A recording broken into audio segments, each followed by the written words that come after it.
rather slight exaggeration maybe, but similar situation with a cat or dog or squirrel or whatever. Rats aren't any more prone to carry and transmit rabies than any other animal that we know. And there's still a lot to know about these things. Rabies is so very well treated these days that there's hardly the threat of hydrophobia, is what it used to be called, occurring in cats, dogs, or people anymore. White nose syndrome irritates bats. It causes them to use up their fat reserves early. And they come out to a cave with snow on, out to the outside of their hideout with snow on. They are desperate to feed because they've lost their fat reserves. They're killed by the bad weather. Or they simply die because their fat reserves have been used up. That is what has caused most of the great loss of tens of thousands of bats in the northeastern U.S. Primarily two species, the little brown bat, Myotis lucificus, and the long-eared bat, Myotis septentrionalis. The long-eared bat has most greatly been imposed upon because it doesn't occur in nearly the numbers that the little brown bat does. The little brown bat hibernates in numbers of 3,000 to 5,000 per cave. The long-eared bat hibernates in groups of just dozens. But they have become very susceptible to white nose syndrome, and a greater number of long ears, big ears, what do we call it, long ears, have been killed population-wise than the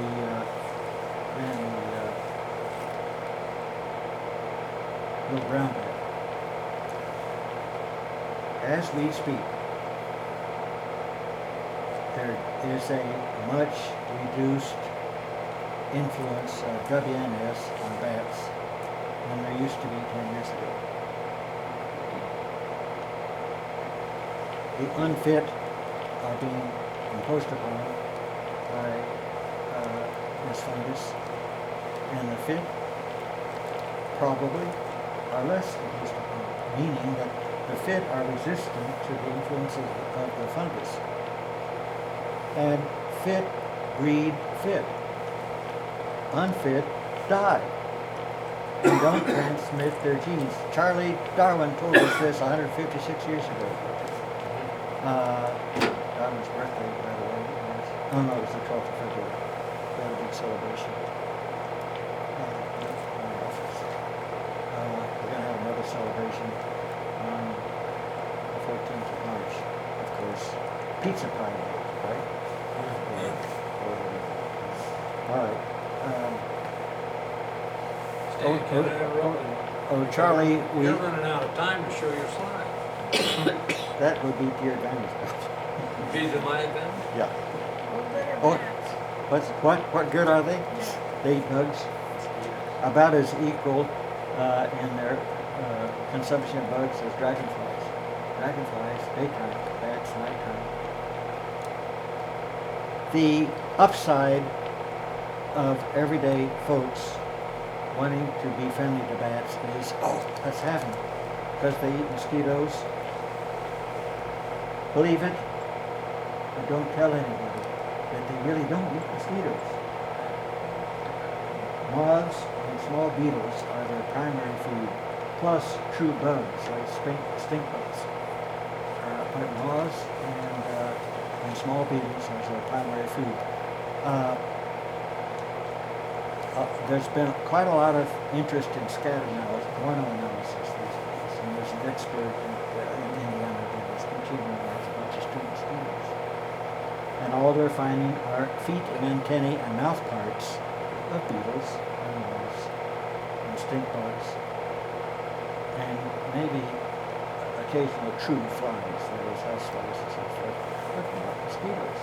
but don't tell anybody, because the best thing that people think about wanting to have bats around is that they eat mosquitoes. So, can't hear you. How big is the reputation for the mosquito? Because there are well-intended folks that want to be kind to environmental circumstances, and their biology teacher was probably a football coach. Enough said. Oh yeah, slides. Okay. Okay, so I covered WMS. That's so much has been learned about in just the past couple of years about white nose that I wanted to get that said. Okay, a bat has wings. So Dan, I guess that's not a major threat. What? The white nose. Don't know for sure. But my interpretation of the way we're seeing this, new spread, new reports of the WMS have not come forth in the past 20 years. And I'm keeping pretty close back on chatting and stuff because there is concern about WMS coming into Kansas. Don't think it'll happen. 2 reasons. Our bat's going to hibernation with a lot of fat, but they come out sooner. In the far northeast, where it's much colder, the bats go in with the same amount of fat, but they have to make that fat last longer and longer, and it makes them more susceptible to the influence of this disease. Plus, the fungus is known to be to grow best in conditions of around 50 degrees Fahrenheit.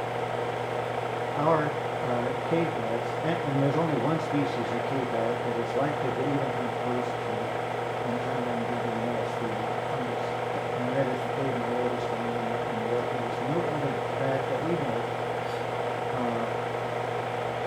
hibernates in groups of hundreds, even thousands, except for cave mortis in those caves. But it's warm. And the fungus doesn't grow very well. But in the past 5 years, we discovered some spores of this fungus in the dirt of some of those caves. There's a guy down in Florida doing the work. But this does not indicate that the spores are recent. It could be 1,000 years old. WMS, by the way, has been known in Europe. The fungus that causes the disease has been known in Europe for 200 years. Bats are killed in several caves in France where this has been studied, but not very much. The bats that encounter the fungus in caves in France seem to be resistant. 2 explanations for how it got to the U.S. in the 2005 or 6 or 7, probably early 2000s. A person strolled around in a bat cave in France and came to a bat cave in upper New York was training, and hadn't had dirty shoes or something. Jacket, hat, and spores came off there. I think, more likely than not,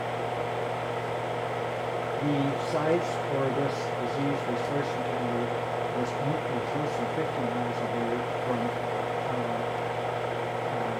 harbor ports where giant containers were sitting on the docks in Europe for days, weeks, being filled, sitting on the docks, open up. If the bat was in there, it could come out. So, don't share. I'll bet you before I die we're going to find out a little bit more how the disease started. But, from Charlie's principle of nature selection, I'll bet you is playing a role in it won't cause as much destruction as it has been. And we're only talking about 15 years, 20 years. And that's a really short time. We're being influenced by emerald ash growth. And our parks people have gone into a panic. You and I are paying $300,000 for it. But the city commission of the Harbor State, yes, will give you this money to deal with this disease. I'll check some of the nice trees, I'll see why. The benefits are good. Maybe most of them will go away. We can plant some other trees and some other sorts of things, but their biology can all right, so bats are most closely related in their ancestral history, especially now to primates. In other words, we went from primates to shoe-like ancestors and then to bats. And Yours relatives or yes, yeah, that goes back ages. But zoologists have known for some years that shrews and early primates were closely related, and bats seem to be very big, right in the mix. Several hundred million years ago. along the lines of like flying squirrels, arboreal, and then try to get from one That is the explanation. Yeah, they glided and then developed an opportunity for assisting their slight upward glides and flapping and so forth. Yeah, it's really a fascinating thought. Okay, I won't go into all of this. I've got another bat charge here. Dang it, I need it. I don't care. Bell hasn't gone. do part two next. Well, maybe. The most handsome bat in Kansas is the petal bat, and it's also the rarest and also the biggest. It's a wonderful little old bat. Well, not so little. It has a doggy kind of a face to it, big ears. I took these pictures. I discovered a crack in a bluff down in the Red Hills near Sun City in Butler County, where we saw some scats and some guano, and looked up into this crack. This would have been January of '67, and looked into this crack, shined the light, kind of blew in there, and they squeaked. These things squeak. And so I got a coat hanger and pulled out this one, and took some pictures of the thing, and then reported back to the KU biology people. And okay, this is this bat is a gleaner, and it feeds on some of the largest insects that we know. Gleaning meaning rather than feeding by catching insects in flight, they collect insects with their feet off of foliage. Crickets, grasshoppers, scorpions, centipedes, and then they go to a roost. If they have a flighted insect, they pick the wings and legs off, and then they eat the good part. And if they go to a roost like this, listen, I could go on. I've got to get going here. Pallid bat, very rare. Oh, here's the crack. Where's my?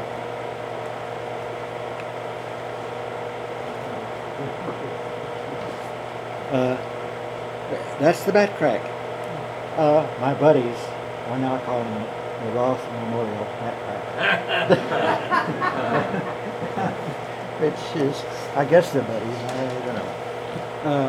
And here we are. Oh, this is about 30 years later.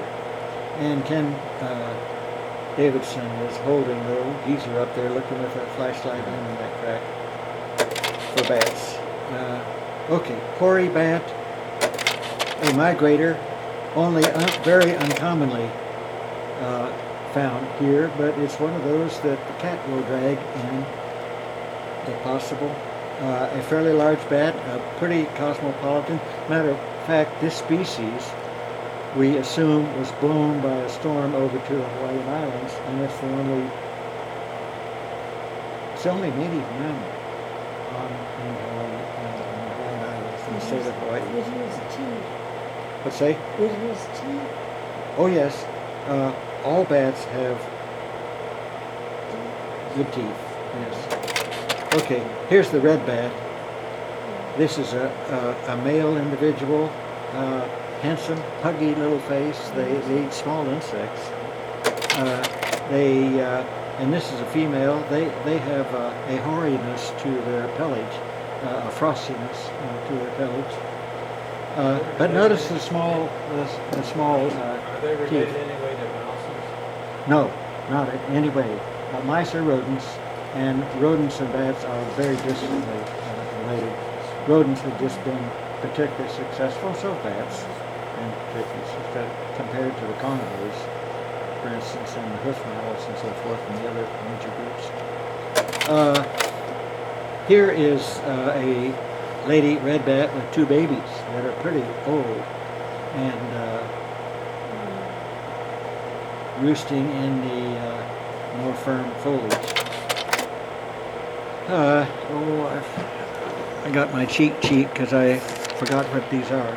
Next comes the big brown. Okay, probably the commonest bat in Kansas, and it's the one that's much more prevalent around here. That's what this one is, or did I say? That's a big brown. It gives you some idea of its relative size. Not fun to be bitten by these things. There is practically no serious danger, any more so than bitten by a cat or a dog. But so we handle them either innate or with a gloved hand to be careful. How often does it eat? How often? Every day? Or once Well, a week? in the summertime they eat all night long. Most of these insectivorous bats eat a half or more of their weight in one night, and some of them eat more than that. Interesting how they feed. No, they don't catch their insects with their mouth. Swallow. They use their wings with a vomit, and they encounter the food with the sunlight, and use their wing like a vomit and bring the insect right up to their face. Now they tumble a little bit. Sometimes they even use the tail and catch the insect that way and then bend down and pick the insect and take flight again and chew away and swallow and eat the water for the next one. That was news to me, but yes, they have lots of teeth and they can bite like the devil. Big brown. There's a set of teeth. A set commensurate with carnivores and rodents too.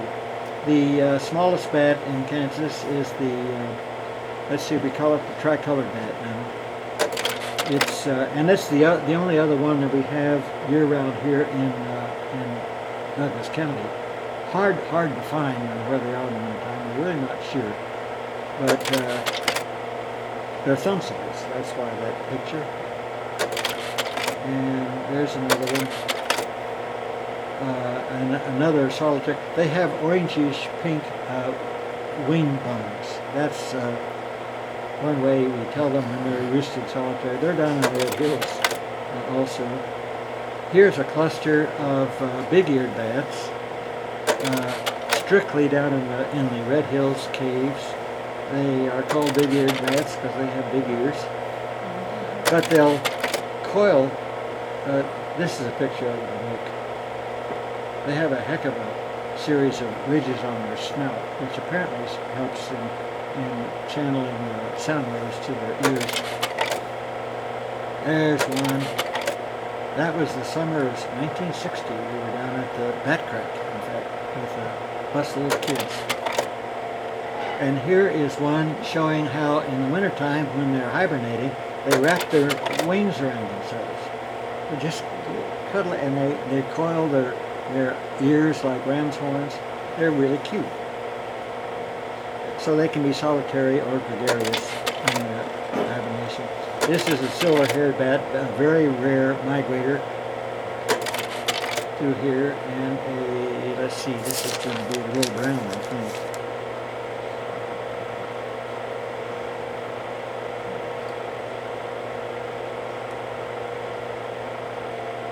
Oh, the evening bat, yeah.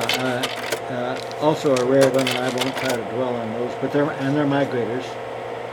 Evening bat, and oh, here's we get into the cave myotis, the one that we have worked with so much. A cave opening in the Red Hills, and in fact, you can see some bats. We just come out of this cave, and we disturbed them, and they're flying around here, and a whole bunch of them here that you can't see.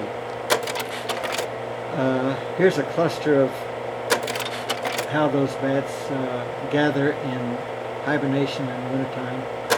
Cave bat, cave myotis. Took this picture in the early 60s in one of the caves. The bats are flying, and clusters of them here and here. Back in those days, we used carbide lights. Now we have actual battery lights that we use. And LEDs, in fact, are really making a big difference. Just some relative stuff. Tom Kuntz, when encountered large numbers of bats, needed to get an estimate, so he had a square that was 1 foot on the side, and he would put it up and count the bats within that square, and then move that square all around through the clusters and get a rough estimate.